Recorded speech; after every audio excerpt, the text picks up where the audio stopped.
Hello बच्चों, सभी को जय श्री राधे। आपका स्वागत है मैथ स्पेशल बाई डी के सर यूट्यूब चैनल पर। हम आपके लिए लेकर आए हैं एनसीईआरटी मैथ हाई स्कूल। अध्याय रहेगा आपका फर्स्ट और अध्याय का नाम है वास्तविक संख्याएं। ठीक है, वास्तविक संख्या के बारे में हमने अपनी पिछली क्लास में आपको बता दिया था। अगर आपको पिछली क्लास जो देखनी है तो आपकी इसकी लिंक आपको डिस्क्रिप्शन बॉक्स में जाकर मिल जाएगी, वहाँ जाके आप इसको देख सकते हो बड़े आराम से। ठीक है, अब यहाँ से हम कराते हैं प्रश्नावली 1.2। ठीक है, और सेशन रहेगा आपका 25 और 26। अगर बच्चा आपको अच्छा लगे तो प्लीज़ इस चैनल को सब्सक्राइब करें और इस वीडियो को, इसी चैनल को शायद शेयर भी करें, उस वीडियो को भी शेयर करें और जितना लाइक करें लाइक करते रहें। ठीक है, तो आइए देखते हैं एक्सरसाइज 1.2। अच्छा जी, जितने भी विद्यार्थी हाई स्कूल के इस वीडियो को देख रहे हैं तो मैं आपको इतनी बता देता हूं कि जी एक्सरसाइज 1.2 और 1.3 आपकी एक ही एक्सरसाइज है। अगर 1.3 में आपको ये क्वेश्चन देखने के लिए मिल रहे हैं तो एनसीईआरटी कौन सा रहेगा? पुराना। अगर आपका एनसीईआरटी पुराना मैथ है तो आपका 1.3 रहेगा। अगर आपका एनसीईआरटी नया है तो उसमें रहेगा 1.2। ठीक है, अब आते हैं क्वेश्चन पे। क्वेश्चन क्या है आपका? पहला क्वेश्चन बहुत ही शानदार क्वेश्चन है। आप इसको समझ गए तो सब कुछ समझ गए। ये इस एक्सरसाइज से करीबन करीबन यही सवाल आपका 2 या 3 नंबर का आता है। ठीक है, यही सवाल आपका 2 से 3 नंबर का आएगा। अच्छी तरह से समझ लीजिए, कोई नहीं रोक सकता इसको, सवाल को आना जरूर है भाई। हाँ जी बच्चों, मैं क्या बता रहा था, ये सवाल आना जरूर है। ऐसे ये नहीं आएगा, दूसरा आएगा इसी टाइप पर। कितने नंबर का? 2 से 3 नंबर का। बहुत ही शानदार क्वेश्चन है। अगर आप समझ गए तो आप इसको बड़े आराम से लगा सकते हो। ठीक है, तो आप ऐसे देखिए कैसे हम इसको बताते हैं आपको। चलिए बच्चों, हम आपको यहाँ से बताते हैं ये क्वेश्चन कैसे किया जाएगा। पहले इसका कलर चेंज करते हैं। देखो ये दिया है, सिद्ध कीजिए कि √5 एक अपरिमेय संख्या है। हमें ये सिद्ध करनी है, तो हम सिद्ध करने के लिए सबसे पहले इसका अपोजिट मानेंगे क्या? देखो क्या मानेंगे, माना कि √5 एक परिमेय संख्या है। हमने इसको परिमेय संख्या मान लिया है। अगर हमने इसको परिमेय संख्या मान लिया है तो बच्चा आपने पढ़ा होगा छोटी सी क्लासों में, यानी कि 6-7 क्लास में पढ़ा होगा, जो परिमेय संख्या होती है वो किस रूप में होती है बेटा? P/Q के रूप में होती है। कौन से रूप में? P/Q के रूप में। ठीक है, रूप में होती है। अच्छा जी, इसके बाद क्या है, यहाँ पर एक बड़ा कहानी है जहाँ Q इज नॉट 0। ये क्या कहानी है भाई? ये कहानी क्या है? ये बोल रहा है कभी भी हर में 0 नहीं आना चाहिए, तो परिमेय संख्या है। अच्छा, और क्या है इसमें? देखो आप बोल सकते P और Q एक सह अभाज्य संख्या है। सहअभाज्य संख्या भी है। ठीक है, जिसका क्या है, जिसका HCF कितना आना चाहिए? 1। अगर ये सारी बात इसकी सही निकली तो ये परिमेय संख्या है। अगर ये सारी बात ये गलत निकली तो यह अपरिमेय संख्या हो जाएगी। क्या? √5। ठीक है, मेरी बात को अच्छी तरह से सुनता रहना। ठीक है, इसके बाद अब देखते हैं आगे कि हमने भाई बच्चों हमने माना था P/Q के रूप में होती है। कौन?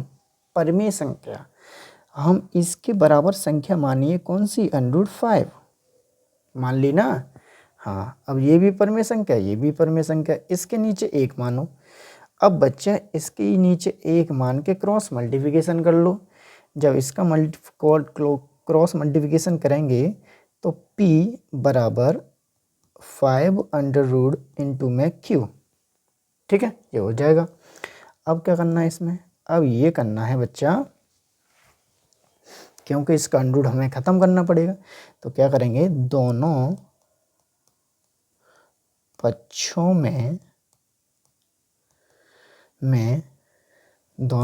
में वर्ग करने पर,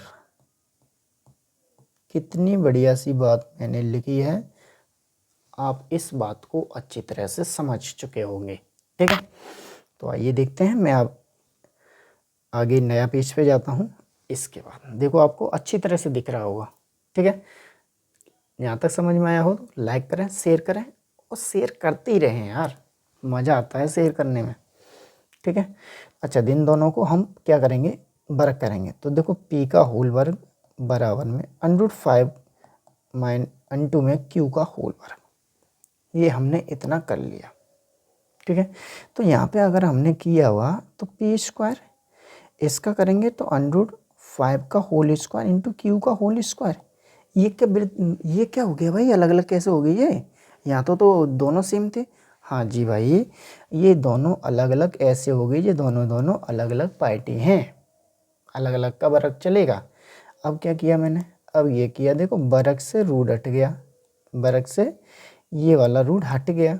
अच्छा जी, इसके बाद क्या किया जाएगा भाई, इसके बाद ये किया जाएगा p² बराबर के 5 में q²। अरे जी के विचित्र कहानी होगी भाई। अब ये विचित्र कहानी ये वाली है, इसको देखो मैं क्या बनाता हूँ, एक इसको सर्कल में ले लेता हूँ, किसमें, ये वाले में, राइट एंगल में सर्कल में ले लेता हूँ। ये वाली आपकी विचित्र कहानी हो गई, ठीक है, ये वाली आपकी विचित्र कहानी हो गई।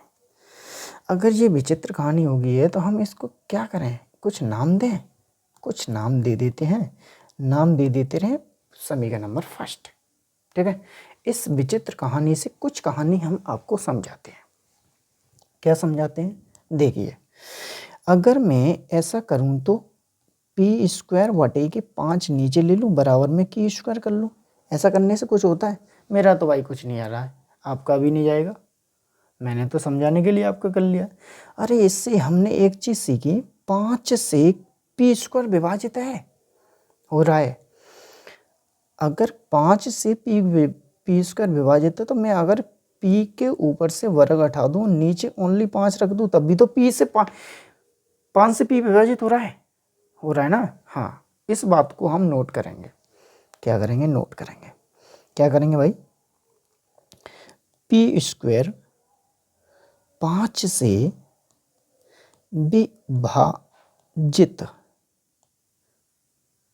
विभाजित है, तथा तथा 5 से तथा p 5 से भी विभाजित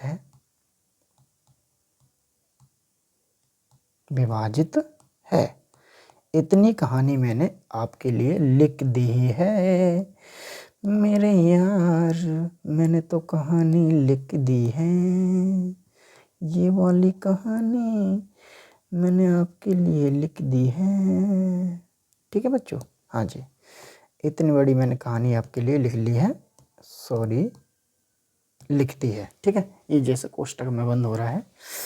अब क्या किया जाएगा, अब कुछ भी नहीं किया जाएगा, ऐसे ही आगे चलेंगे, ठीक है। एक नया पेज ले लेता हूँ, एक नया पेज ले लेता हूँ मैं बच्चों, क्या करूँ, नया पेज लेना ही पड़ेगा, ले लिया, चलो।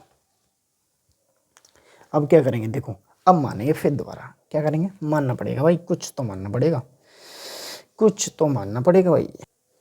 हाँ जी बच्चों, यहाँ से थोड़ा सा आगे चलते हैं, क्या चलेंगे बच्चा आगे, देखो सेकंड स्टेप का है आपका, सेकंड स्टेप ये है, फिर देखो मानेंगे,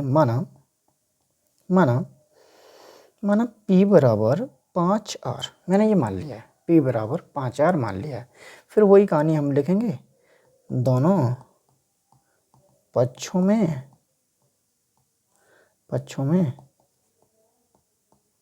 वर्ग करने पर। ठीक है, दोनों बच्चों में वर्ग कर लेंगे। जब बच्चा हम वर्ग करेंगे तो यहाँ तो हो जाएगा पी स्क्वायर, यहाँ हो जाएगा 5 का आर स्क्वायर। ठीक है, यहाँ से अगर खोलेंगे तो पी स्क्वायर बराबर के 5 का वर्ग 25 और आर का वर्ग आर स्क्वायर है, आर का आर स्क्वायर हो जाएगा। ठीक है, अगर हमने यहाँ पे एक चीज़ देखी, समीकरण नंबर फर्स्ट में ये दिया है पी स्क्वायर बराबर 5 इंटू में क्यू स्क्वायर है, ये हमने यहाँ देखा। यहाँ देखा तो हमने यहाँ भी देखा कि पी स्क्वायर बराबर 25 आर स्क्वायर है। जी क्या विचित्र कहानी है भाई, इसका मान इधर रख लूँ तो काम हो जाएगा? हाँ हो जाएगा। तो मैं करता हूँ, मैं क्या कर रहा हूँ, पी स्क्वायर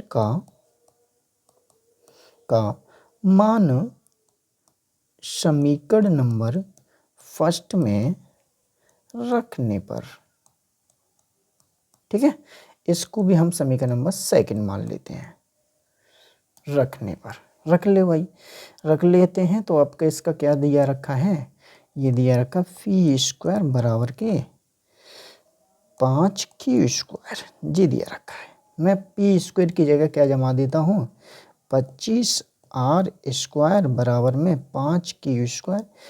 अब यहाँ आकर मुझे पता चला 5 से 25 जाएगा 5 बारी, और यहाँ हो जाएगा आपका, यहाँ हो जाएगा आर स्क्वायर और यहाँ हो जाएगा आपका क्यू स्क्वायर।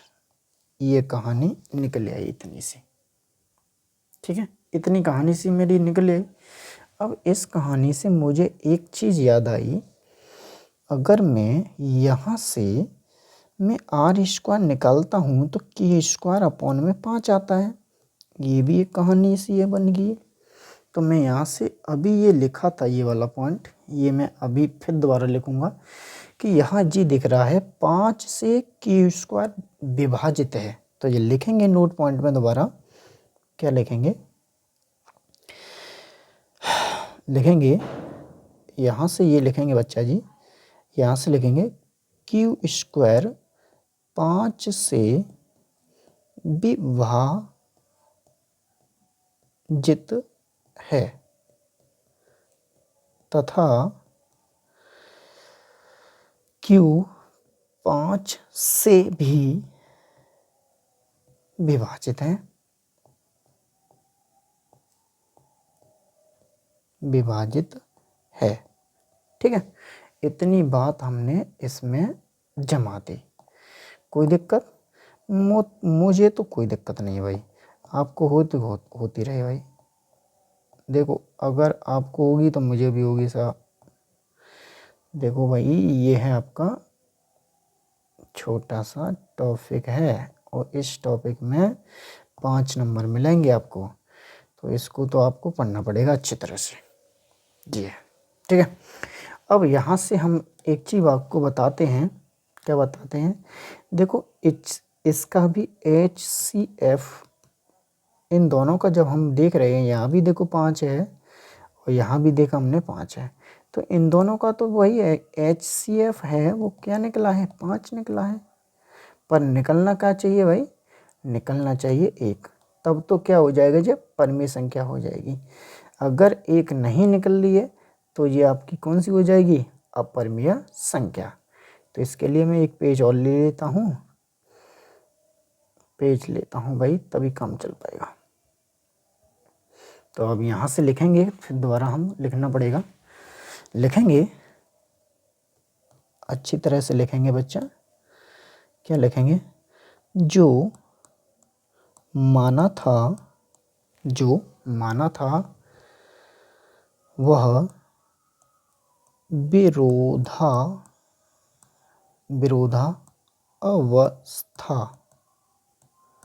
निकला, विरोधावस्था निकला है तथा √5 एक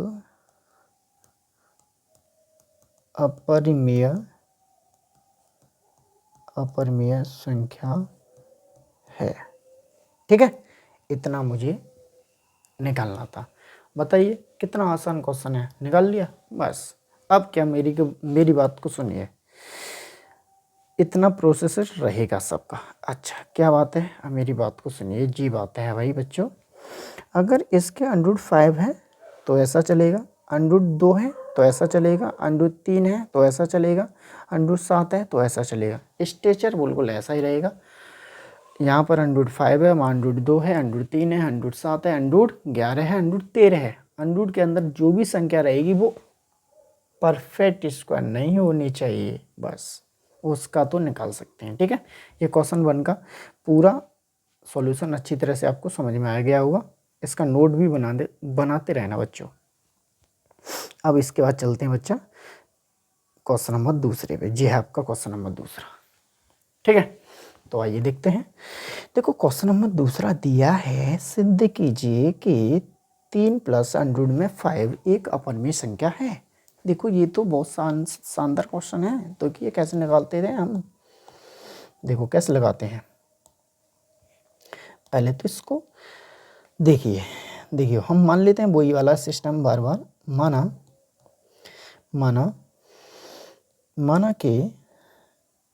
माना कि 3 प्लस 2 अंडरूट 5 एक परिमेय संख्या है। ठीक है, जब परिमेय संख्या होती है वो पी/ए क्यूब के रूप में होती है, जो मैंने शुरू में बताई थी वो पूरा होता है। ठीक है, अच्छा हमने मान लिया जी भाई पी/ए क्यूब के रूप में होती है। ये पी/ए क्यूब रूप में इसको हमने माना गया है 3 प्लस के 2 अंडरूट में 2, अंडरूट में 5 है, सॉरी अंडरूट में 5 है। अब क्या करते हैं, जब प्लस का 3 है, अब इस इधर लाएंगे तो किसका हो जाएगा, माइनस का। तो हमारा हो जाएगा p/q माइनस के 3 बराबर में 2 अंडरूट के 5 हो जाएगा ना। अच्छा जी, अब क्या करेंगे, यहाँ से मैं थोड़ा सा एक पेज लेता हूँ। क्या करेंगे यहाँ से, देखो क्या करेंगे, यहाँ से ये करेंगे कि ये 2 है ना, मुझे तो अंडरूट 5 चाहिए, ये 2 है ना, ये कहाँ चले जाएंगे, डिवाइड में यहाँ पे। तो आप कैसे करेंगे, देखो ऐसे करेंगे, p/q माइनस के 3 बटा के 2 बराबर में अंडरूट में 5। ठीक है, ये आपका इतना बचा। अगर आपको इतना सा दिख रहा है तो आप देख सकते हो इधर तो ये आपका क्या है, परिमेय संख्या, ये इधर क्या है आपका अपरिमेय संख्या। तो दोनों मैच नहीं खा रहे हैं। जब ये दोनों मैच नहीं खा रहे हैं तो ये अंडरूट 5 3 प्लस अंडरूट 5 कैसी हो जाएगी, अपरिमेय संख्या। तो आप बोल सकते हो कैसे, देखो यहाँ पे मैं लिख सकता हूँ ये वाली कहानी। इधर तो आपकी क्या है, परिमेय संख्या, परिमेय संख्या, और बराबर में क्या है, अपरिमेय,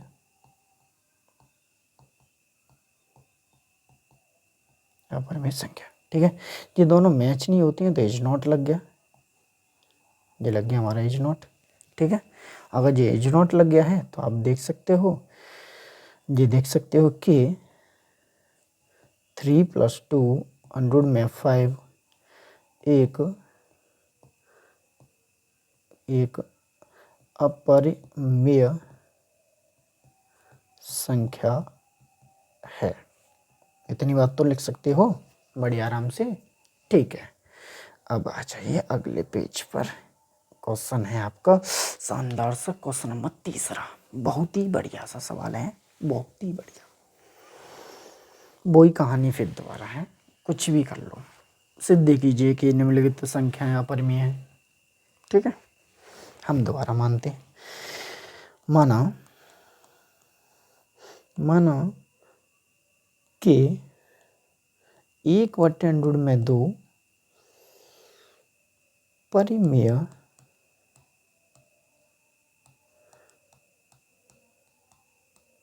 संख्या है। इतनी हमने बात मान ली। ठीक है, अगर ये परिमेय संख्या है तो हम बात कर सकते हैं p/1/2 और परिमेय संख्या 1 p/q। ठीक है, बात तो हमारी समझ में आ गई। अच्छा मैं क्या करता हूँ, संख्या को उलट लेते हैं। ये संख्या है, इसको पलटने पर यहाँ लिख दो,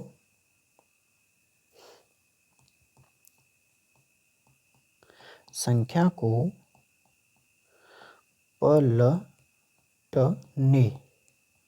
पलटने पर। ठीक है, संख्या को पलट लो, संख्या पलटेगी तो अंडरूट में 2 बटे में 1 बराबर में Q अपॉन P। अगर हम इसको एक को ना लिखें तो कोई बात है, कोई नहीं बात है, लौट गई एक। ठीक है, अच्छा जी। अब क्या कर सकते हैं, अब हम ये कर रहे हैं, पहले तो मैं एक पेज लूँ नया। अब क्या कर रहे हैं, देखो यहाँ पे आप दिख रहा है ये √2 आपकी अपरिमेय संख्या है, और जे यहाँ पे दिख रही है जी आपकी कैसी है, अब सॉरी जे अपरिमेय, जे परिमेय दिख रही है। तो आप लिख सकते हो बड़े आराम से, ये तो आपकी क्या हो जाएगी, अब ये आपकी हो जाएगी भाई अपरिमेय, अपरिमेय संख्या। ठीक है जी, कैसी हो जाएगी भाई, परिमेय संख्या। ठीक है जी, दोनों ऐसे करके ये स्ट्रेचर ये बन जाएगा। अब ये दोनों आपस में कैसी हैं, बराबर हैं, पर ये बराबर तो नहीं है भाई, ये परिमेय ये परिमेय, तो इज नॉट लग गया। तो हम बोल सकते हैं, क्या बोल सकते हैं बच्चा, बोल सकते हैं 1/100 में 2 एक अपरिमेय, अपरिमेय संख्या है। इतनी बात लिख सकते, कोई दिक्कत ना है, कोई भी दिक्कत नहीं है। ठीक है, क्वेश्चन नंबर तीसरे का पहला आंसर लग गया है बड़े आराम से। अब इसके बाद देखते हैं क्वेश्चन नंबर तीसरे का दूसरा पार्ट। ठीक है, ऐसे ये डिट्टो सेम आप अच्छी तरह से लगा सकते हो, तब भी हम आपको लगा के दिखाएंगे। अच्छा जी, यहाँ पर वही कहानी फिर दोबारा है। माना 705 एक परिमेय संख्या, परिमेय संख्या है। ठीक है, जब जी परिमेय संख्या है तो आप कैसी होती है भाई परिमेय संख्या, परिमेय संख्या होती है भाई 700 में 5 बराबर, परिमेय संख्या कौन सी होती है, P/Q के रूप में होती है। ठीक है, पर यहाँ तो हमारा 700 में 5 है, हम 7 को इधर ले जाएंगे तो 100 में 5 बराबर के P/Q, तो बट्टे में कितना 7। ठीक है, क्योंकि इसके नीचे ही तो लग जाएगा 7, आगे लग गया 7 के नीचे एक मान के पहली चौथी का दूसरी तीसरी का गुणा कराते हैं, तो गुणा कराएंगे 100 में 5 बराबर में P/7Q हो जाएगा। हो जाएगा नहीं हो जाएगा, बिल्कुल हो जाएगा। तो आपको ये दिख रहा है, ये तो आपका अपरिमेय है और ये आपका क्या है, परिमेय। तो यहाँ लिख सकते हो अपरिमेय संख्या बराबर, आगे कौन सी है, परिमेय संख्या।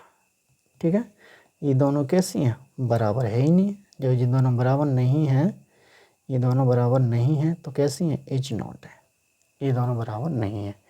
तो आप बोल सकते हो 705 एक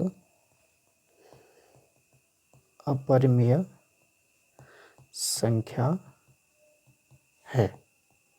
ठीक है, इतनी बात तो लिख सकते हो बड़ी आराम से, अच्छी तरह से बच्चों आपको समझ में आ गया होगा। अगर आप इसको समझ चुके हैं तो इस वाले क्वेश्चन को बड़ी आराम से लगा दोगे। ठीक है, आ जाइए फिर वही वाला मानते हैं, माना ये अपनी परिमेय संख्या है, तो आप देखेंगे मैं सीधा करता हूँ इसको। देखो हम इसको मानते हैं P/Q के रूप में है। ठीक है, ये हमारी परिमेय संख्या है, 6 + 100 में 2। अच्छा, इसके बाद हमारी ये प्लस का 6 इधर आएगा तो किसका हो जाएगा बच्चा, माइनस का हो जाएगा, माइनस किस 6 बराबर में 100 में 2 हो जाएगा ना, 100 में 2 बड़े आराम से। अब बड़े आराम से हो जाएगा, तो ये वाला पूरा आपका अपरिमेय हो गया, ये वाला आपका पूरा परिमेय हो गया, ये परिमेय, और ये पूरा आपका हो गया अपरिमेय। तो बोल सकते हो ये कौन सी है, परिमेय, और ये कौन सी है, अपरिमेय। ठीक है, जब ये दोनों आपस में कैसी हैं, बराबर नहीं है, जब ये बराबर नहीं है तो ये 6, तो ये 6 सत्य का है, 6 + 100 में 2, एक कौन सी है, एक परिमेय परिमेय संख्या है। जब परिमेय संख्या है तो कोई दिक्कत नहीं है। यहाँ तक आपका बच्चा क्वेश्चन आपके 1 से लगाकर 3 तक मैंने आपके करा दिए हैं एक्सरसाइज 1.2 के। ठीक है बच्चे, यहाँ तक तुम आए हो अच्छी तरह से, तो आप थोड़ा सा एक कार्य और कर देना मेरा। क्या कार्य है आपको देखो स्क्रीन पर दिख गया वो। मैं सभी को धन्यवाद देता हूँ मेरी वीडियो देखने के लिए। मैं आपको सभी को धन्यवाद देता हूँ मेरी वीडियो देखने के लिए। बस इस धन्यवाद के बदले मेरी वीडियो को शेयर प्लस लाइक कर देना। ठीक है, शेयर प्लस लाइक कर देना और कमेंट में जय श्री राम लिख देना। इसके बाद मेरा बस एक इम्पोर्टेंट काम है, प्लीज़ सब्सक्राइब माय चैनल। ठीक है, आपकी सपोर्ट से मैं थोड़ा सा आगे तो बढ़ूँगा। अगर आगे बढ़ूँगा तो आपके लिए बढ़िया बढ़िया से कॉन्सेप्ट के तरीके भी लाऊंगा। ठीक है, तो इसी के साथ साथ सभी को जय श्री राधे। आपका शुभ दिन हो। Thank you.